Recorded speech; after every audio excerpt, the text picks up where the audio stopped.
I am Nick. Look upon my beard of light.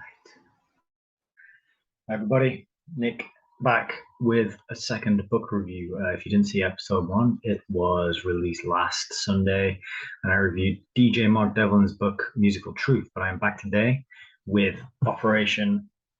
I'm sorry, I got that wrong. It's not called Operation. It's nothing to do, but it is something to do with that. But you'll see why in a minute. The Paperclip Conspiracy. This is by Tom Bower. He's a UK writer, prolific writer. He's got loads of books out. I mean, he's hitting topics from World War II right up to Ghislaine Maxwell's dad, and also the royal family. And I just picked up another of his books, the prelude to this, which is called A Blind Eye to Murder, also about World War II.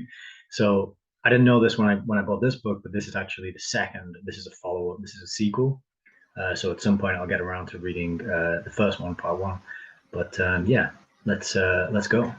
The Paperclip Conspiracy by Tom Bower, reviewed by Nick HEYS. Dappled sunlight.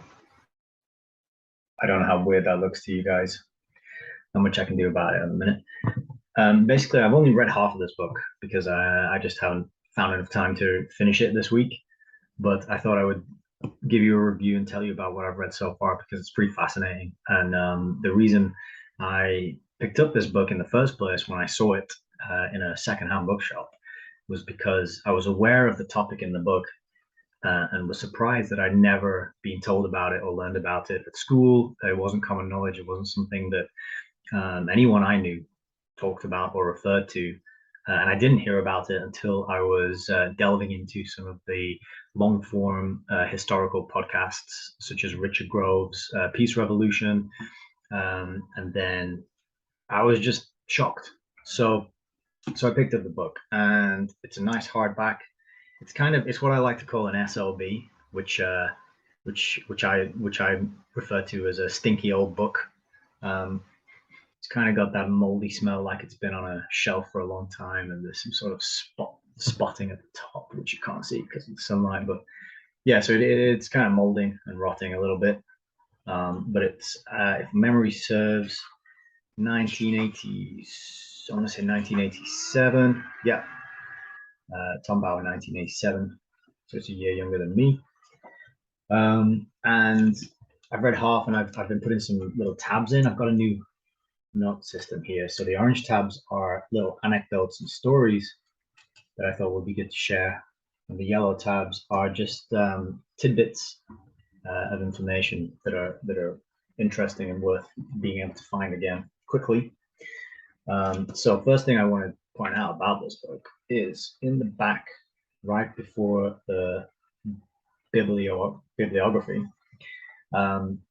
I'll just read this out because it's pretty important, and it's very important because for a book that has the word conspiracy in the title, you'll notice that the word theory is absent, and I think at this point people tend to have this association or collocation when they hear the word conspiracy.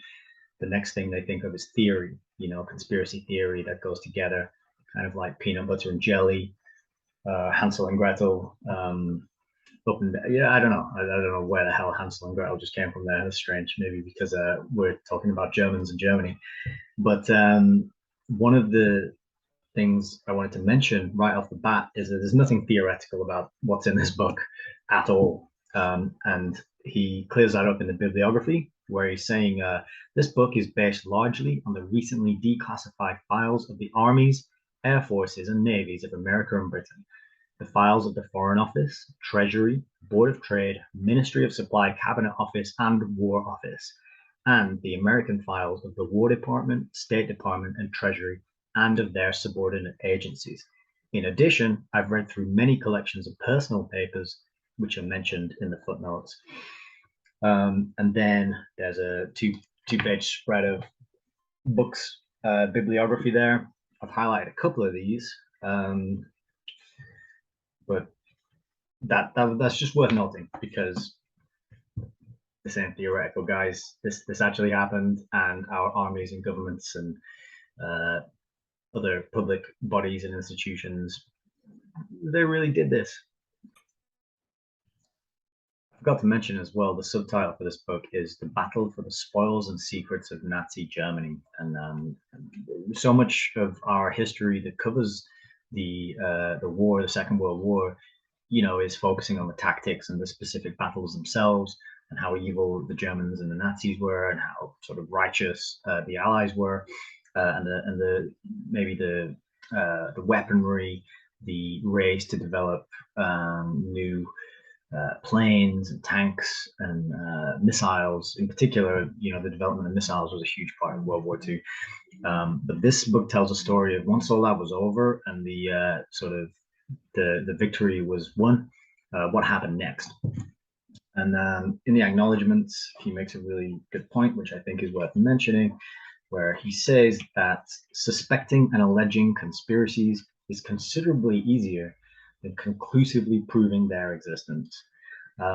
So again, to go back to my point about the conspiracy theory, this is not theoretical. It's very well referenced, very meticulously researched, and I think he's attempting to conclusively prove the existence of this particular one. Excuse me.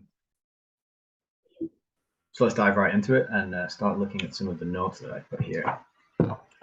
So the first few chapters are really detailing how subpar the British technology and weaponry was, and compared to the Germans. There's many places in this book where people are quoted as saying the Germans were years ahead with the plane design and the missile development and the jets that they were using. And so you get a lot of different characters from the military sending reports about the advanced technology of Germany's armament industry. But I think there's one great story which sums it up perfectly, which is here. So this is in 1936. And they're sort of coming out of the First World War. Germany is taking lessons learned, learning from experience, and really working with scientists and engineers to rapidly develop new weaponry and technology. The Brits, on the other hand, they're just kind of like, yeah, we won, that's cool, so we don't really need to do anything because obviously we're the better team. We can just sit back and, if anything happens again, we got it under control because we beat them in World War One.